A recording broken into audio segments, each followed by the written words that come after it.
PSG akhirnya kembali memastikan dirinya sebagai raja di Eropa setelah 2 kali berturut-turut mengkandaskan para lawannya di final ajang Liga Champions League. Tahun lalu, tahun 2025, PSG mengkandaskan Inter Milan dengan skor telak 5-0 dan kali ini mengkandaskan Arsenal lewat drama adu penalti. Teman-teman, sedikit mengulas terkait pertandingan antara PSG melawan Arsenal tadi malam yang dimana dimenangkan oleh PSG dengan cukup dramatis, harus dilanjutkan ke babak perpanjangan waktu hingga ke adu penalti yang akhirnya dimenangkan oleh Paris Saint-Germain. Sedikit memberikan pandangan perihal pertandingan final Liga Champions tahun 2026 ini, di mana Arsenal datang sebagai tim yang cukup mengejutkan, tampil hingga final di ajang Liga Champions tahun ini. Sedangkan PSG dengan modal favorit juara bertahan tentu hadir dengan begitu percaya diri setelah di ajang ini prestasi yang hampir sama ditunjukkan di tahun sebelumnya, di mana telah mengkandaskan di semifinal kemarin. Kita tahu pertandingan yang sangat menarik saat menghadapi Bayern Munchen, sedangkan Arsenal datang dengan tim yang notabene tidak begitu diperhitungkan bisa sampai ke final. Tapi kita tahu pada pertandingan kemarin kita lihat saat awal babak pertama Arsenal mendapatkan gol cepat lewat Kai Havertz, salah satu blunder yang dilakukan oleh Marquinhos sehingga memberikan peluang yang mampu diselesaikan dengan cukup epik oleh Kai Havertz yang merubah skor menjadi 1-0. Kita tahu teman-teman, setelah kedudukan menjadi 1-0, Arsenal dipaksa untuk bertahan total.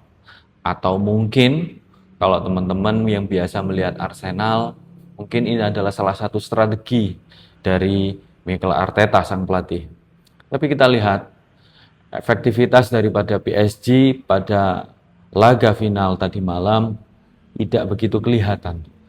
Dengan penguasaan bola lebih dari 50% atau kurang lebih 75%, tapi tidak begitu banyak peluang besar yang dia dapat. Di akhir pertandingan, Vitinha juga menyampaikan, salah satu pemain playmaker terbaik dari PSG, menyampaikan bahwasanya begitu susahnya membongkar pertahanan daripada Arsenal. Arsenal harus kecolongan lewat penalti yang didapat setelah salah satu winger terbaiknya dilanggar oleh Mosquera di dalam kotak penalti yang mengakibatkan tendangan penalti oleh Dembele diselesaikan dengan bagus yang merubah kedudukan menjadi 1-1 yang akhirnya memaksa pertandingan untuk dilanjutkan ke babak perpanjangan waktu. Kita lihat teman-teman, sebenarnya Luis Enrique, kalau menurut pandangan kami Kode Bola, bahwasanya di perpanjangan waktu Luis Enrique sudah mulai gelisah. Mungkin perpanjangan waktu di luar daripada plan daripada Luis Enrique. PSG mungkin memiliki plan bahwasanya pertandingan ini akan selesai dalam 2 babak saja. Namun sampai perpanjangan waktu, Luis Enrique akhirnya harus menaruh beberapa pemain bintangnya, dari mulai Ousmane Dembele, Kvaratskhelia, Diaw harus ditarik keluar lapangan, harus digantikan karena kecapean, karena kelelahan, atau bahkan Ousmane Dembele, pemain yang baru saja sembuh dari cedera. Ini tentu peluang sebenarnya daripada Arsenal. Kita lihat pergantian dari Arteta pun juga cukup efektif teman-teman, menggantikan Kai Havertz dengan Martinelli masuk, kemudian Gyökeres masuk, Eze masuk, Madueke masuk, menggantikan Saka, yang dimana memang pertandingan pada final kali ini Saka sama sekali tidak kelihatan. Dan akhirnya di pertengahan babak kedua atau di ujung babak kedua digantikan oleh Madueke. Seharusnya Arsenal mampu memanfaatkan kedalaman skuad yang dimilikinya. Sedangkan PSG kita tahu pada waktu memasukkan, menggantikan Dembele, Deau, dan Kvaratskhelia, itu ada pemain-pemain lamanya mereka, stok lamanya mereka. Seharusnya bisa dimanfaatkan oleh Arsenal. Namun itulah Liga Champions teman-teman. Kita lihat bahwasanya bukan hanya dari sisi permainan atau kejelian pelatih, tapi juga pengalaman. Bagaimana PSG sudah memiliki pengalaman yang cukup baik, cukup banyak pengalamannya di Liga Champions, sehingga mampu membuat pertandingan menjadi cukup sulit, semakin sulit bahkan bagi Arsenal untuk mengembangkan permainan. Meskipun Arsenal telah melakukan pergantian pemain, kita lihat pergantian pemainnya juga sudah sangat efektif. Tidak beda jauh lah kualitasnya antara pemain pengganti dengan pemain utamanya. Namun tetap saja Arsenal tidak mampu. Ada beberapa peluang, tapi kita lihat kurang dinginnya atau gugupnya para pemain Arsenal untuk tampil di ajang sebesar final Liga Champions itu kelihatan begitu kentara di atas lapangan. Beberapa peluang yang harusnya bisa membuahkan gol atau peluang itu bisa dimaksimalkan dengan baik, namun seringkali menjadi lepas begitu saja.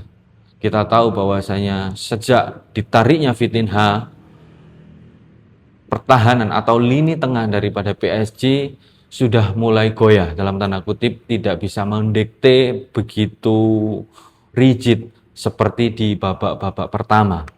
Namun di babak perpanjangan pun masih sama, Arsenal tidak mampu keluar dari tekanan, atau yang kami lihat adalah dari sisi pengalaman.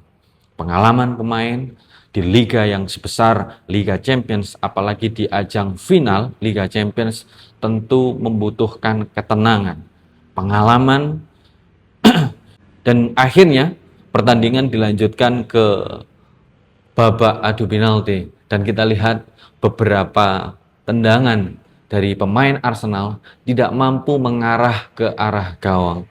Eze, padahal sering kali kita lihat review daripada bagaimana Eze mengambil suatu tendangan penalti, teknik seperti itu selalu gagal ia terapkan. Namun masih saja Arteta memposisikan Eze sebagai penendang atau Algozo. Atau mungkin itu adalah salah satu strategi dari Arteta, kita nggak tahu. Tapi yang jelas, sayang sekali kita lihat Luis Enrique sebenarnya sampai ke babak penalti ini pun sudah di luar dari rencana PSG. PSG mungkin berharap 2 babak selesai. Tapi Arsenal dengan tim yang cukup bagus sebenarnya untuk menyelesaikan pertandingan ini dengan babak penalti, namun lagi-lagi pengalaman, ketenangan masih belum dimiliki oleh Arsenal. Overall keseluruhan teman-teman, Arsenal telah melalui musim ini sudah sangat bagus. Dia telah menjuarai Premier League, di mana di beberapa tahun yang lalu mereka sudah runner up, dan akhirnya mereka mampu merengkuh gelar juara Premier League di tahun ini. Dan bukan tidak mungkin saat ini, tahun ini mereka mampu meraih juara kedua di Liga Champions. Tahun depan mungkin sudah saatnya Arsenal mampu untuk membuktikan dirinya sebagai juara Liga Eropa. Dan selamat untuk PSG yang kembali membuktikan dirinya menjadi juara Eropa di tahun 2026 ini. Salam olahraga, salam kode bola.